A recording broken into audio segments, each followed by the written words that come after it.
নমস্কার, আজকে আমরা চলে এসেছি একটা রেস্টুরেন্টে। আর আমরা এখানে কিছু ভালো সময় কাটাবো সবার মিলে। কলাপাতা রেস্টুরেন্টটার নাম আমরা আগেই শুনেছিলাম, কিন্তু ওয়েট করছিলাম কবে ওরা দিল্লি থেকে ফিরবে, তারপরে আমরা একসঙ্গে ওখানে গিয়ে টাইম স্পেন্ড করব।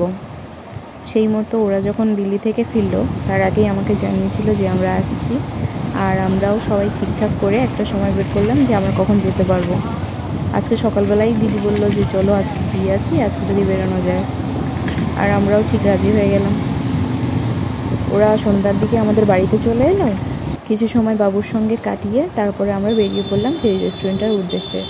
প্রথমে আমরা ঠিক জানতাম না যে রেস্টুরেন্টে আসলে আমরা ডিনার করতে যাচ্ছি। প্রথমে ভেবেছিলাম সন্ধ্যার স্ন্যাক্স খেতে যাচ্ছি, কিন্তু পরবর্তীতে ডিনার করে এসেছিলাম। এবার রেস্টুরেন্টের ভেতরটা দেখো কি সুন্দর, বাইরেটা খুব সুন্দর লাইটিং করা ছিল, ভেতরটাও খুব সুন্দর। আর ভেতরে খুব রোমান্টিক গান বাজছিল, সব কিছু নিয়ে খুব সুন্দর একটা পরিবেশ ছিল। আর আগে থেকে পরিচয় করিয়ে দিই, এই হলো রিপনদা, আমার হাজব্যান্ডের বন্ধু, আর এইটা তার ওয়াইফ রিয়াদি। খুব মিষ্টি মেয়ে।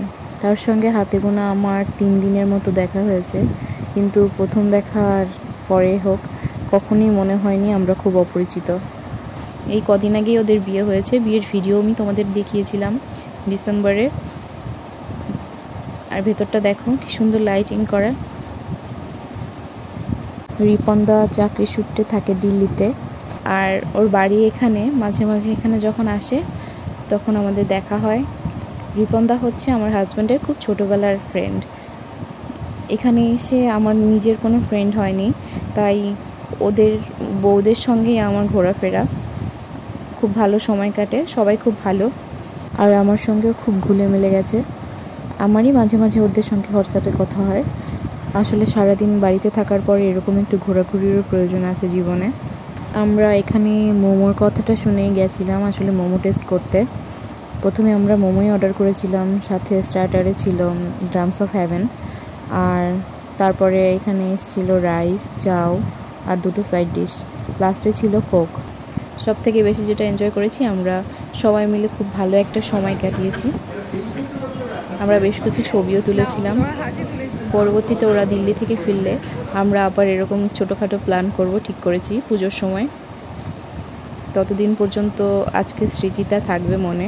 আমরা যখন রেস্টুরেন্টটা থেকে বেরিয়েছিলাম তখন 11টা মতো বেজে গেছে, রাস্তা ফাঁকা, আর দেখো রেস্টুরেন্টটাও বন্ধ হবে করছিল। তারপর রাস্তায় দাঁড়িয়ে আমরা বেশ কিছুক্ষণ একটু আড্ডা মারলাম, তারপর বাড়ির দিকে রওনা দেব। ওরা আর ওদিকে যাবে না, ওরা এদিকে যাবে। ওদের বাই বলে আমরা বেরিয়ে যাব। আর আজকের ভিডিওটা এই পর্যন্তই। যদি ভালো লেগে থাকে তবে অবশ্যই লাইক, কমেন্ট এবং শেয়ার করে দিয়ে দেখা হবে পরবর্তী ভিডিওতে।